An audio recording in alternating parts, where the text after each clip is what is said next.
it was a very hard blow for me when Dr. Bud left us. And one of the reasons was my whole life was tied up with him. He was a doubles partner of mine in numerous events.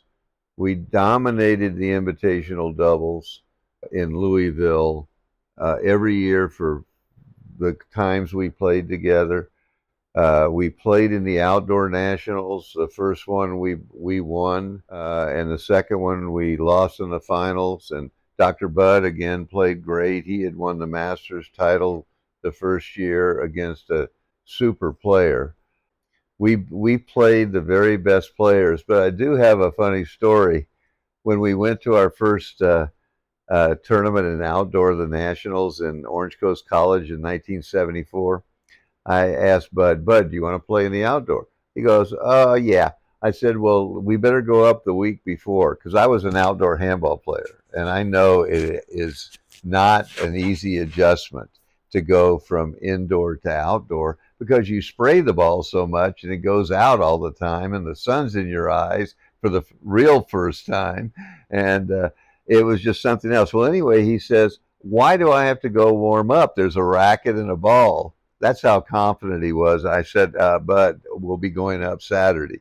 So I drove up with Bud, and the courts, there were 11 or 15 courts, and they were packed from morning to night. So we had to sort of grub around to see if we could get someone to play.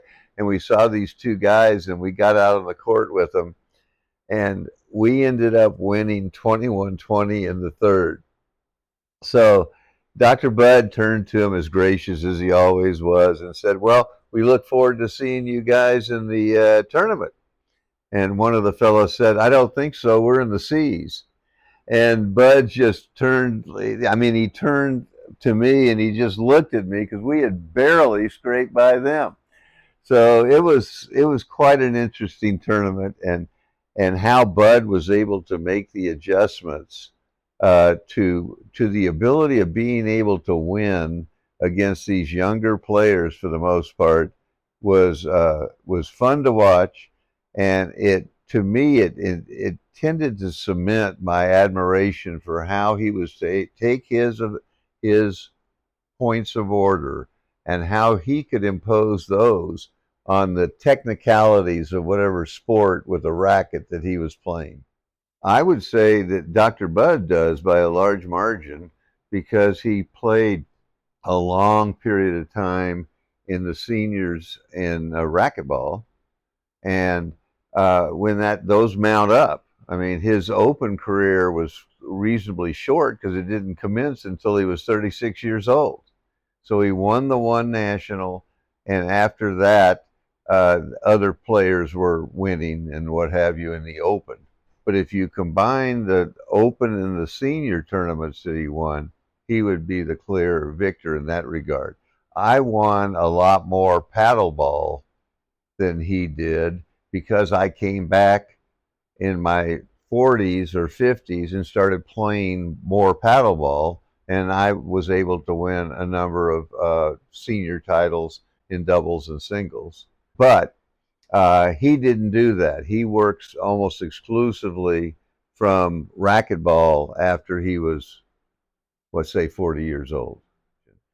He helped build the sport by making the monetary portions that are necessary for a sport to expand improve, and he would assist people in building clubs. He built a number of clubs in his own name. He worked with the ball. He worked with the rackets for a number of manufacturers, and in all respects he would improve whatever he was working on. I think that it would be fair to say that neither one of us had anticipated that the sport would run into the problems it did after prime went up to 20 or whatever it was back in the 79, 80 period of time. That's when the trouble existed because almost all clubs had been built on a prime loan that would accelerate with prime. So no one had anticipated the huge prime uppage, way worse than it is today, way worse than the whatever's happened in the last 5 years. It was terrible. And Bud stuck in the sport and promoted it, and he worked with people that were involved in building the courts and building the floors. Every aspect of the game he had his hand in. And every time Bud Muehlheisen was involved in any project, he would lead the organization. He would lead the organization and provide support for the entrepreneurs and the other parties who were more risk takers. Bud enjoyed a friendly bet, and Paul Haber was then the 5-time national handball champion, and he was like the evil dark person, and Bud was the white knight. And so they were just an excellent, they played on each other, and pretty soon they were betting with each other as to how this would come out. And Haber didn't back down from anybody, and neither did Muehlheisen. And so the event was scheduled, and it was covered by Sports Illustrated. A full article, I believe it was Mano y Racqueta or something like that. It was my opinion that that was the biggest sporting event in Dr. Muehlheisen's history. And he had prepared by playing, I think it was Stuffy Singer, who was a great handball player. He didn't just walk in there. And they were playing with Haber's ball, which was a solid, small, but very dense and powerful ball and very fast.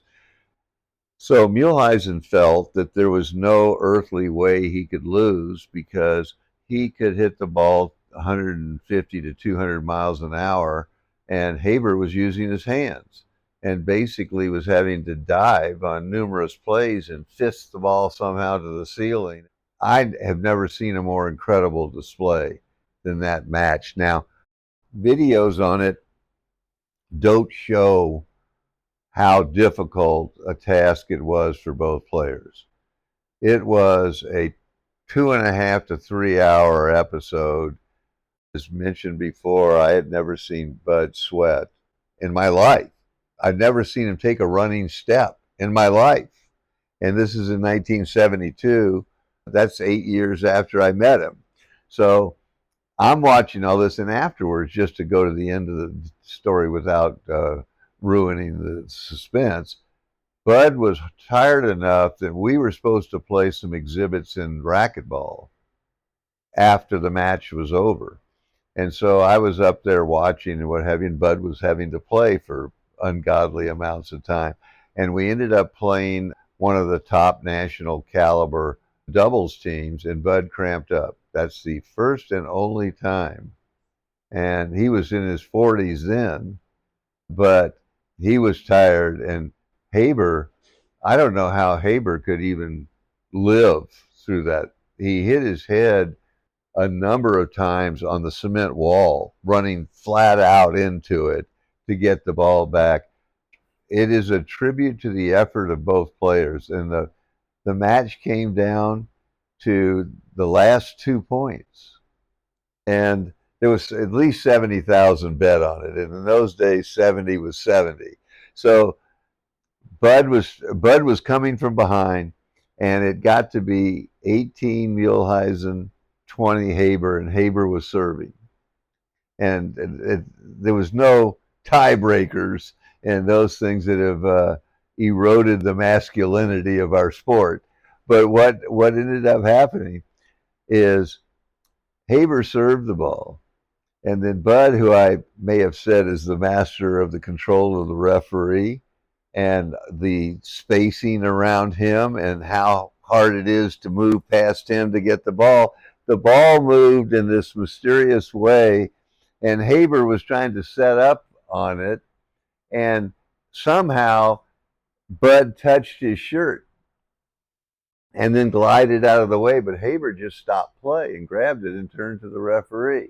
Well, normally, Dr. Bud must have had a button on the right side of his shorts, which tell the referee what the call was. And this guy didn't get the notice because he called an avoidable hinder on Muehlheisen and stopped the match. And one of the more interesting points of the match to me, as a longtime competitor and a supporter of Dr. Bud, is Haber went immediately, like he was totally invigorated, went over to Bud to shake his hand and goes like this, and Bud went like this, like he was waiting for the red button to have an effect. It was just so much fun. I think everybody really enjoyed it. And to reflect on how it ended up happening again, they played a rematch in Long Beach, probably 6 months or more later, and Dr. Bud won in 3.